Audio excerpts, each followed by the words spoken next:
The gravel popped under the tires, a harsh, dry sound cutting through the humid air.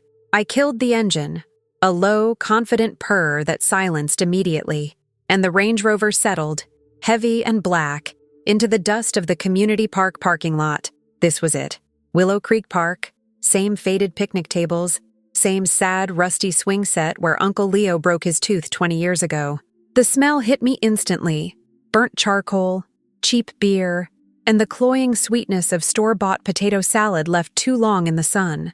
The smell of my childhood, the smell of failure. I didn't move.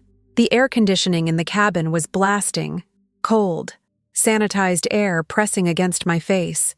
Outside, the heat of late August in upstate New York was a visible shimmer. Sweat was already beading on the plastic cups lined up on the folding tables 50 feet away. My stomach rolled, a tight, nauseating twist. Not fear. Adrenaline. Pure, distilled anticipation. 12 years. 12 years since I walked out the door with a trash bag full of clothes and the $50 my father grudgingly handed me, telling me I was finally old enough to take responsibility for your own damn life. $50. I looked down at the steering wheel. Soft, black leather, stitched with white thread. It cost more than the rusted-out Dodge Neon my parents drove now. If they even still had the neon. The dress felt like a second skin. Heavy, structured silk in a deep, vibrant emerald green. Not flashy, but impossible to ignore. It had lines, angles. It demanded attention. It was a designer piece, bought on a whim in Milan, and it looked completely out of place against the backdrop of polyester sundresses and stained denim shorts. I checked the rearview mirror one last time. My face was a polished mask. Sharp cheekbones, lipstick the color of dried blood, eyes shielded by massive dark sunglasses. Christina, not the sloppy, anxious teenager they nicknamed the Anchor, because I supposedly weighed the whole family down. I reached for the door handle. I needed to make an entrance, but not a loud one. The car was loud enough. The presence needed to be quiet, authoritative. I pushed the door open. The sound was a solid, expensive thunk. The heat slapped me immediately. It wrapped around me, sticky and oppressive. I stepped out, planting one immaculate gold leather heel firmly into the gravel. I stood tall, forcing the air into my lungs. The chatter hadn't stopped yet. They hadn't noticed.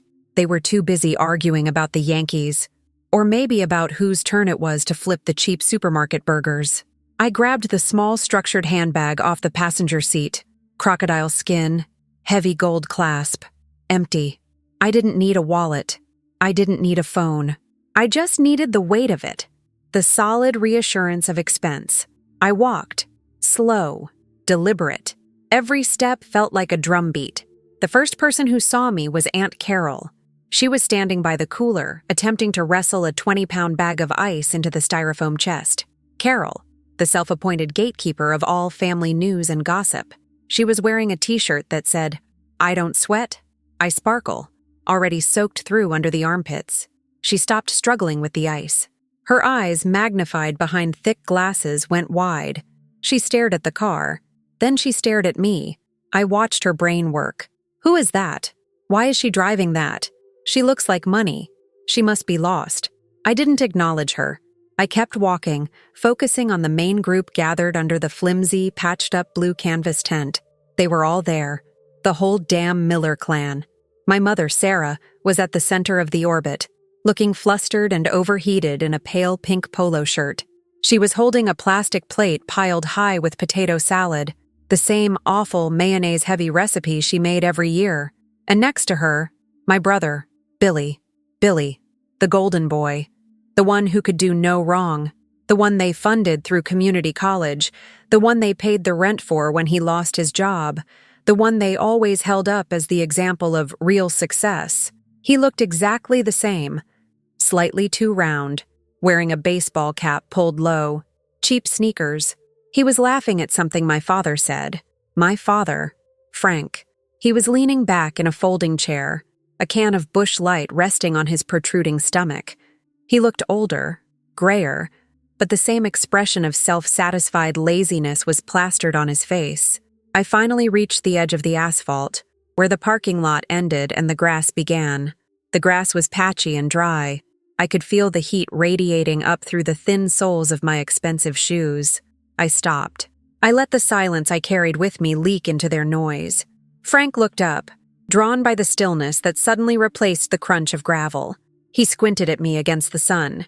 "Hey!" he called out, his voice booming and slightly slurred. "Can we help you, ma'am? Lost?" Ma'am. He didn't know me.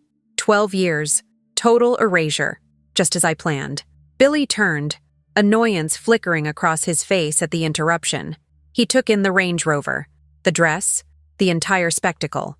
His annoyance melted into confused admiration. He didn't recognize the features. He recognized the price tag.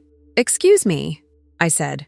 My voice was low, perfectly modulated, the product of years of expensive coaching for corporate presentations. It bore no resemblance to the high, nervous squeak of the girl they remembered. Frank stood up, using the table for support. He wiped his mouth with the back of his hand. "Yeah, look, we're having a private family thing here. Maybe you got the wrong spot." "I don't think so, Frank," I said.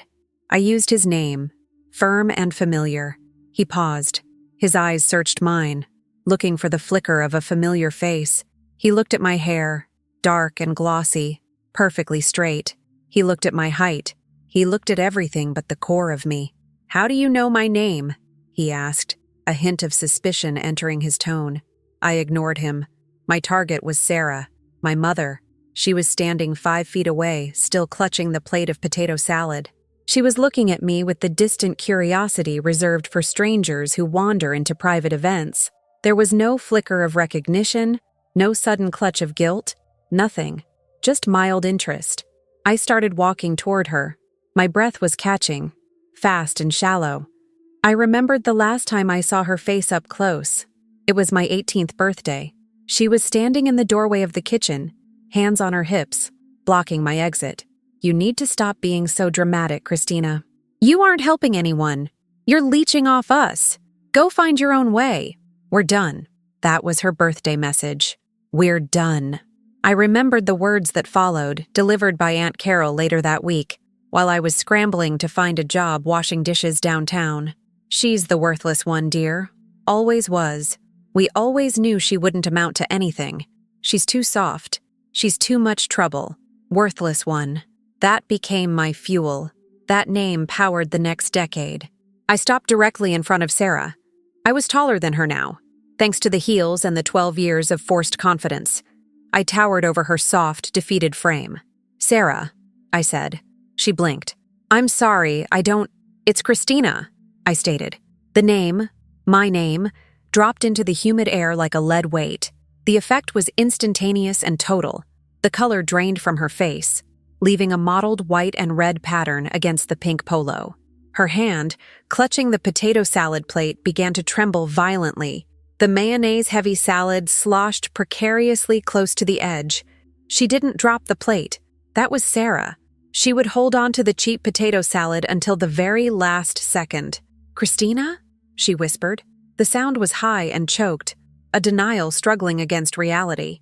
Frank stumbled forward, trying to see my face clearly.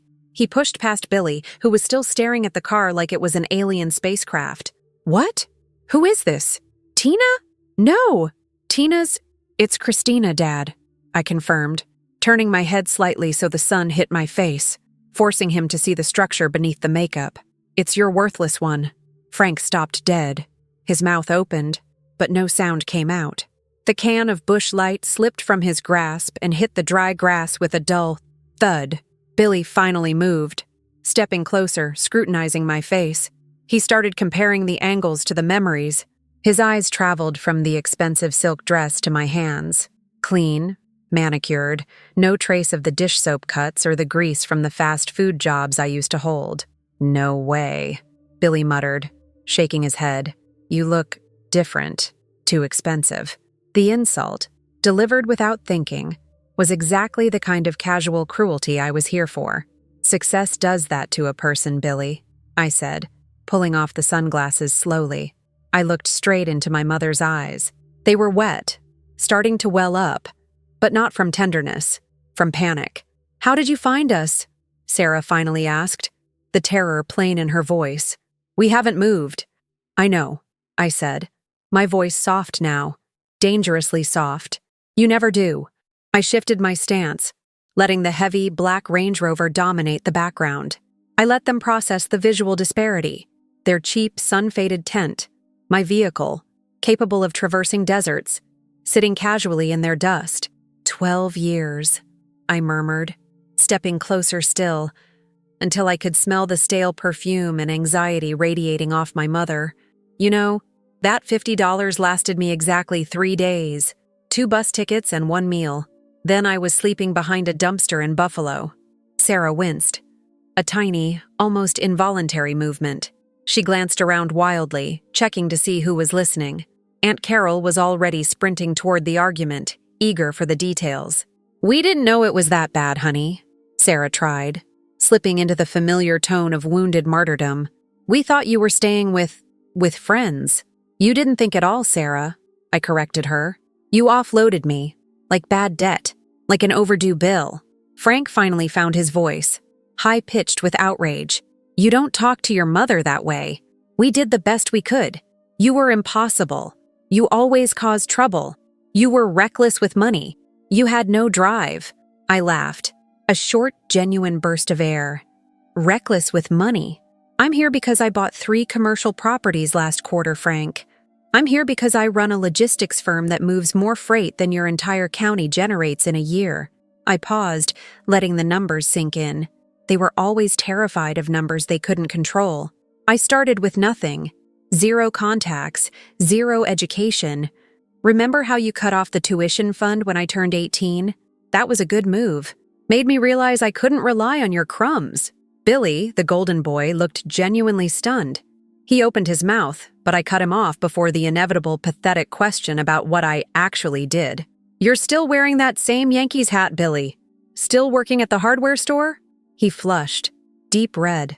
I'm management now. I own the building where your hardware store is located, I stated simply. I bought the strip mall last fall. I'm your landlord, Billy. But don't worry. Your lease is secure. For now. The silence that followed was the sweetest sound I had ever heard. It was the sound of 12 years of struggle, 12 years of scraping and clawing, finally paying dividends. It was the sound of absolute, undeniable reversal. Sarah's potato salad plate finally tipped. It didn't fall entirely, but a huge dollop of the yellow-white sludge slid over the edge, landing on the toe of my gold leather shoe. I looked down at the mess, the sticky, foul-smelling food clinging to the immaculate leather. I looked back up at Sarah. She was shaking, tears finally flowing freely, not because she was sad, but because she was exposed. Look what you made me do, she cried, the familiar defense mechanism kicking in. You always make things messy, Christina. I didn't flinch. I didn't raise my voice. You made the mess, Sarah. This whole thing, this picnic, this house, this family. It's all a mess you made. And I came here today to clean up one piece of it. I reached into my handbag. I pulled out a perfectly folded, crisp white envelope. It wasn't standard office paper. It was heavy stock. The paper slightly textured. It felt like money. I held it out to her. My hand was steady, rock solid. What's this? Frank demanded, trying to snatch it. I pulled the envelope back just out of his reach. It's for Sarah. Not you, Frank. You never had the courtesy to address me directly, so you don't get the courtesy of this. Sarah slowly, fearfully, reached out and took the envelope. Her fingers were trembling so badly she almost dropped it again. She looked down at the paper, then back at me. Open it, I instructed. She hesitated, then peeled back the seal. The paper inside was bright, almost blindingly white. It had only 2 lines of text, centered on the page. She held it up, reading the words silently. Then, she let out a strangled, low sound, a wounded animal noise, and the plate of potato salad finally slipped entirely from her grasp. It hit the ground with a loud splattering sound. Mayonnaise and potatoes flew everywhere, on the grass, on her pink polo, on Frank's bare ankles. She didn't notice the food. She was staring at the paper, her eyes wide with total disbelief. Frank snatched the paper from her hand, his face contorted with rage. He read the 2 lines. His face went slack. The rage evaporated, replaced by cold dread. Billy craned his neck, trying to read the heavy stock paper. I didn't need to read it again. I knew every word. I had crafted it over 6 months. The outstanding mortgage and accrued interest on the property located at 301 Maple Street, Albany, New York, has been satisfied in full. The property is now wholly owned by Christina M. Miller. I watched Frank. I watched Billy. I watched Sarah, now sobbing uncontrollably on the lawn, oblivious to the potato salad clinging to her clothes. 301 Maple Street, their house, the house they mortgaged to the hilt to pay for Billy's endless series of failures, the house they told me I couldn't come back to. They had defaulted on the 3rd mortgage 2 months ago. I had been watching the filings. I bought the note through a blind trust last week. I closed the deal this morning. You paid off the house? Frank stammered, his voice barely a rasp. I bought the debt, Frank, and then I converted the debt to equity. I smiled again. Still felt like torn paper. It's not paid off. It's mine. You're currently residing there as my tenants. No, Sarah whimpered from the ground. No, you can't. This is illegal. We'll call the police. Go ahead, I encouraged, gesturing toward the parking lot. The police will tell you the same thing my lawyer told yours last week. The paperwork is flawless. I own the deed. I own the mortgage. You own nothing but the furniture you moved in 20 years ago. Billy, suddenly energized by fury, stepped towards me. You did this for revenge? After all this time, you spent millions just to take the house? Millions? I scoffed. Please, Billy. That house is barely worth $600,000, and I got it at a discount. It was a tax write-off, mostly. A very expensive, very necessary piece of closure. I took a breath, letting the full weight of the statement settle over the entire gathering. Aunt Carol had arrived, listening with her hand clapped over her mouth. You told me I was worthless, I said, looking straight at Sarah, who was still trying to scrub the potato salad off her polo shirt. You told me I was too soft. You told me I was a burden. Well, burdens are expensive, Sarah. And now you're going to find out exactly how expensive I am. I didn't wait for a response. The job was done. The seed was planted. The panic was real. I turned on my heel. The gold leather heels crunched on the gravel as I walked away, back toward the waiting, black Range Rover. I didn't look back at the chaos I had just created. I didn't need to. I could feel their eyes boring into my back. Confusion, rage, terror. I reached the car. I opened the door. I paused just before sliding inside. I glanced over the hood of the Range Rover, back at the pathetic blue tent and the spilled potato salad. Frank was shouting now, wild and incoherent, pointing at my retreating figure. Sarah was still crying on the ground, holding the deed like it was a death sentence. I slipped into the driver's seat. The cold air of the cabin was a welcome relief. I pulled the door shut with the heavy, satisfying thunk. I keyed the ignition. The engine purred. I put the car in reverse, backing slowly out of the parking spot. I looked one last time in the side mirror. Billy was running toward the car, frantic, waving his arms. He was shouting something, probably a plea or a desperate insult. I pressed the accelerator. The Range Rover shot backward, kicking up a cloud of dry, choking dust. I pulled onto the main road, leaving the dust cloud, the shouting, and the worthless people behind. I drove fast, the expensive engine eating up the highway miles. I was halfway back to the private airstrip when my phone, resting silent in the center console, finally buzzed. An unknown number. I didn't answer. I didn't even slow down. I kept driving. I had a flight to catch, and I had a new property to inspect. I needed to know exactly how much it would cost to renovate 301 Maple Street before I put it on the market. I turned the radio up, letting the loud, clean sound of the music drown out the ringing phone. The worthless one had just cashed in. The plane was loud. Not the deep, clean roar of a commercial jet, but the close, contained sound of the small cabin. I hated flying. Always had. But the time savings were non-negotiable. I didn't want to waste hours navigating O'Hare or standing in line for baggage that smelled like stale clothes. I needed to move fast. I landed in Dallas an hour later. The air here was dry, baking, a different kind of heat than the wet humidity back east. I took the company helicopter from the private hangar straight to my office tower in the center of the city. No one asked questions. No one made eye contact unless they had a contract ready to sign. That was the price of the glass tower. Utter, focused silence. I spent the next 3 days in a deliberate surgical blur. I ran my 3 companies, the freight logistics, the boutique real estate holding group, and the consulting firm that advised other startups on scaling too fast. I signed contracts. I fired a developer who missed a deadline. I didn't sleep more than 4 hours a night. I pushed the volume high enough to drown out the noise of the past. But every morning, before I allowed myself to look at the market reports, I looked at the file for 311 Maple Street, the inspection reports, the appraisal, the renovation estimates. The property was a disaster. Water damage, foundation issues, electrical fire hazards. It would cost a fortune to fix. I didn't care. The reunion was Saturday. It was always the first Saturday in August. 12 years.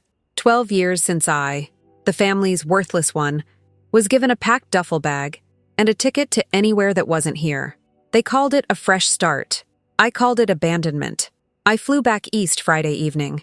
The destination, Uncle Robert's sprawling, messy property in upstate New York, the only place big enough to hold the entire Miller clan.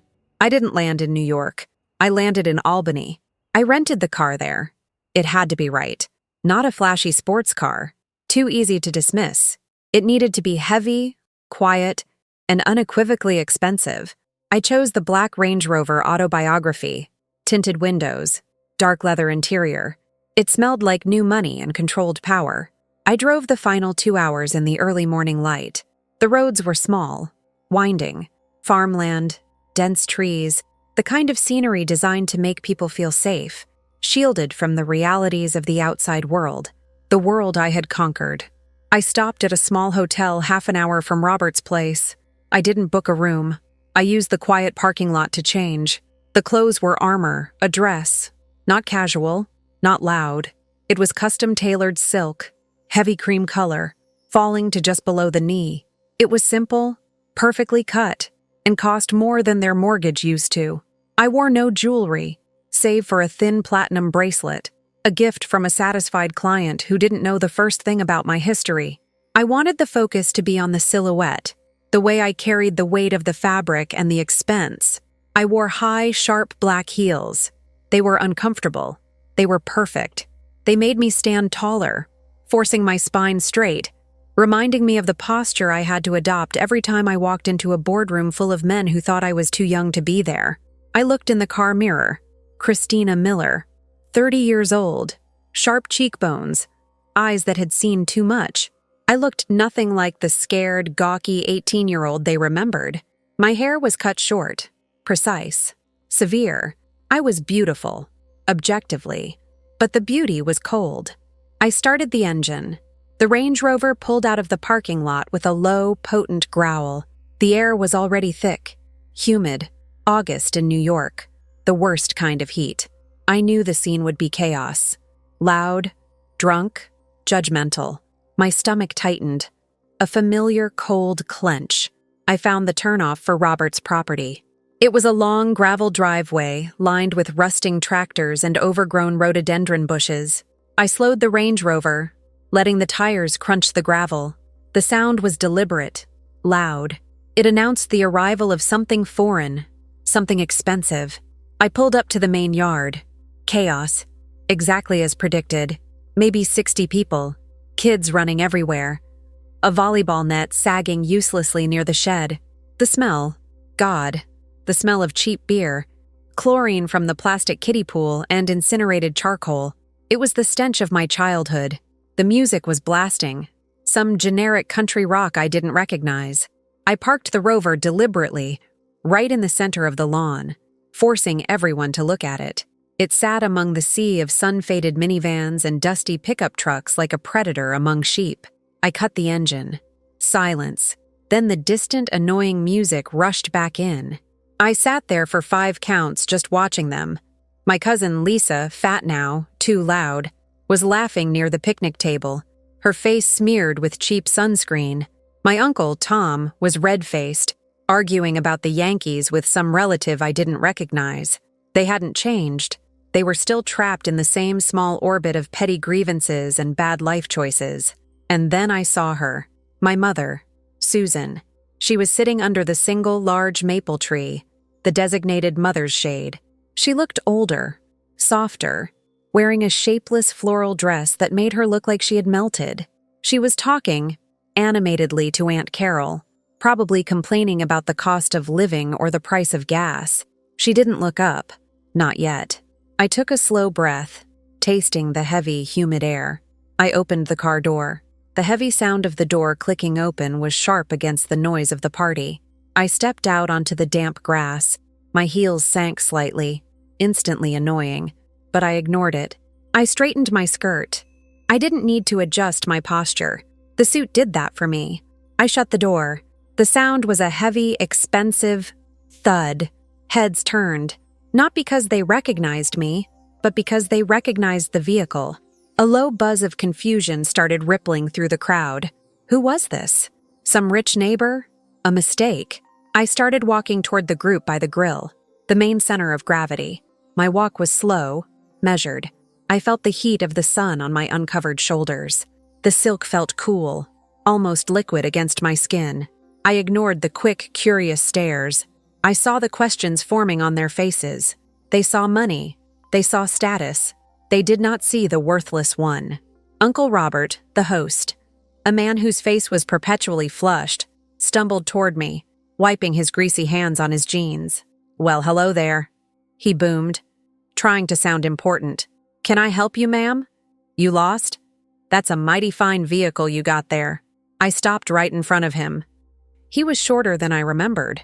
He smelled strongly of beer and smoke. "Not lost, Robert," I said. My voice was low, controlled. I hadn't used that voice on family in 12 years.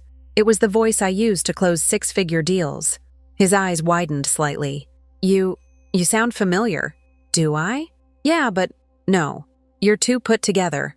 He chuckled nervously, trying to make a joke out of it. "You look like you sell condos in Manhattan." "Close enough," I said. I glanced past him, letting my eyes sweep the crowd. My brother, Kevin, was standing near the beer cooler, a look of slack-jawed confusion on his face. He didn't recognize me either. Good. I focused on my mother. She was still sitting under the maple tree, oblivious. "I'm here for Susan," I stated, my eyes locking on Robert. Robert looked startled. "Susan? My sister? You know Susan?" "Better than you, apparently." I walked past him before he could formulate a response, leaving him sputtering in my wake. I walked the final stretch of grass toward the maple tree. The ground here was uneven, littered with fallen seeds. I navigated it perfectly in my heels. Aunt Carol, thin and sharp as ever, saw me approaching and stopped talking. She stared, instantly hostile, recognizing a threat to their established social order. "Can we help you, dear?" Carol asked, her voice laced with the kind of condescension usually reserved for waitstaff.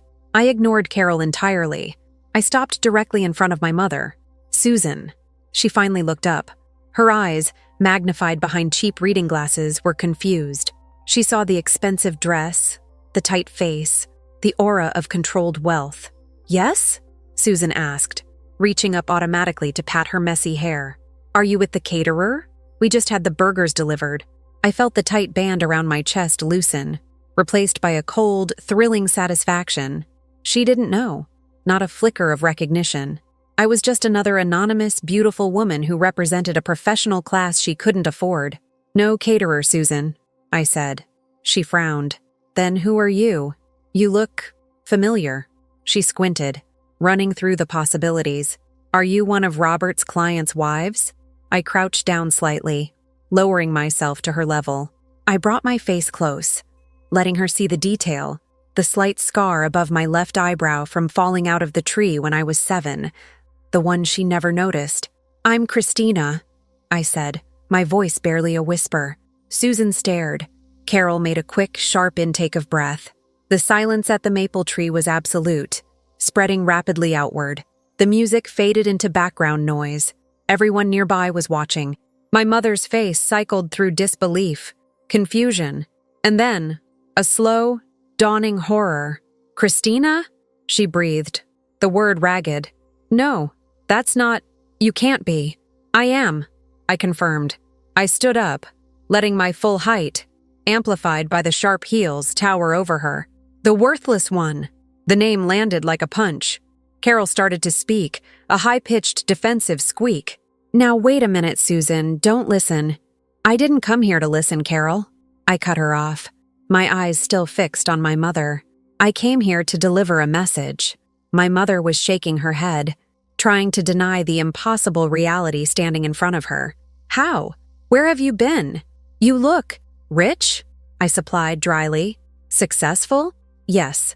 It turns out when you don't have a family draining your resources, you can build quite a life for yourself. Robert finally caught up, breathing hard. Christina, what in God's name is going on? What are you doing here? I'm executing a final transaction, Robert, I said, glancing at him. I reached into the small, expensive leather clutch I carried. I pulled out a single sheet of heavy, cream-colored paper. It wasn't a business card. It was a legal document. I held it out to my mother. Her hand was shaking too badly to take it. 12 years ago, you gave me a bus ticket and told me I was useless. A burden, I stated, maintaining the flat, professional tone. You told me you didn't have the money or the patience for that kind of trouble. You needed a stable environment for Kevin. I dropped the paper onto her lap. The crisp sound of the paper hitting the floral fabric was loud. That document is the deed, I explained. The deed to 301 Maple Street. My mother finally focused on the document. Her eyes scanned the address. 301 Maple Street, her dream house. The small Victorian they had always driven past. The one she swore she would fix up once Robert made his big deal. The house she had been talking about buying for the last decade. The house that represented her idea of status and permanence. What is this? She whispered, her voice barely audible. It's the title transfer, I said. I bought it. 2 weeks ago. Cash, sight unseen. I had the sale closed yesterday morning. Robert stepped closer, leaning over her shoulder, trying to read the legal jargon. You bought the Maple Street house? Christina, that's impossible. It's been listed for $3 million. It was a decent deal, considering the foundation issues, I acknowledged. My mother looked up at me, her face pale, the glasses sliding down her nose. Why? Why would you buy that house? Because you wanted it, I said. You wanted it for 12 years. You talked about it at every Christmas, every reunion.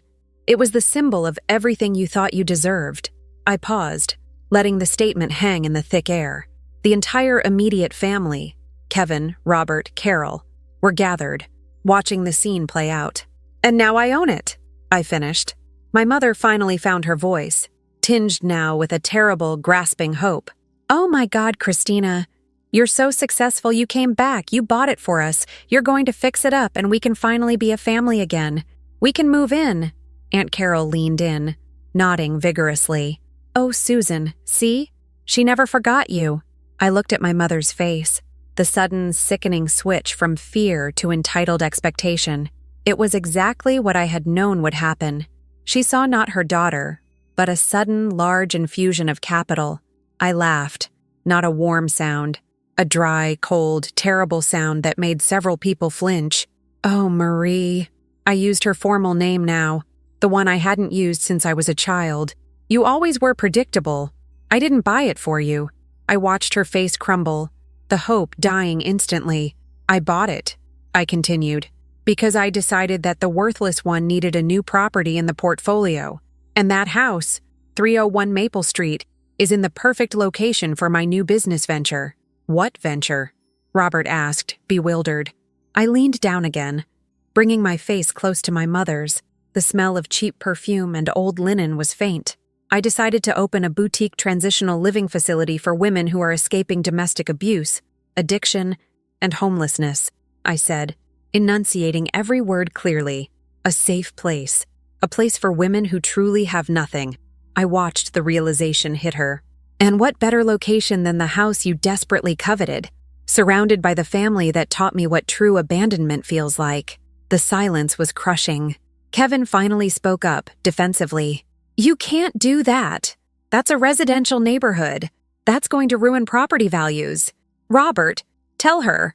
It's perfectly legal, Kevin, I said, turning my attention to my brother. I'm a real estate holding company. Zoning is already approved. Everything is clean. I bought the house, and I can do whatever I want with it. My mother started to cry again, but this time, it was different. It wasn't manipulative. It was raw, panicked grief. You can't bring those people here, Christina. You can't ruin this street. You can't ruin our lives just because you're angry. Angry? I repeated. I'm not angry, Marie. I'm bored. This isn't revenge. This is property development. I took one last look at her, memorizing the look of absolute, final defeat on her face. The woman who had sacrificed me for a quiet life was now facing a reality where her quiet, comfortable neighborhood would become a home for the very kind of broken people she feared becoming. I stepped back, adjusting the heavy silk skirt. I looked at the collective faces of the Miller clan, confusion, anger, and the dawning realization that the person they had dismissed 12 years ago was now the most powerful person in the yard. The renovation starts Monday, I announced, loud enough for everyone to hear. I'll be hiring local contractors. Robert, if you want the landscaping contract, send your bid to my corporate office. You have 24 hours. I didn't wait for a response. I turned sharply on my heel.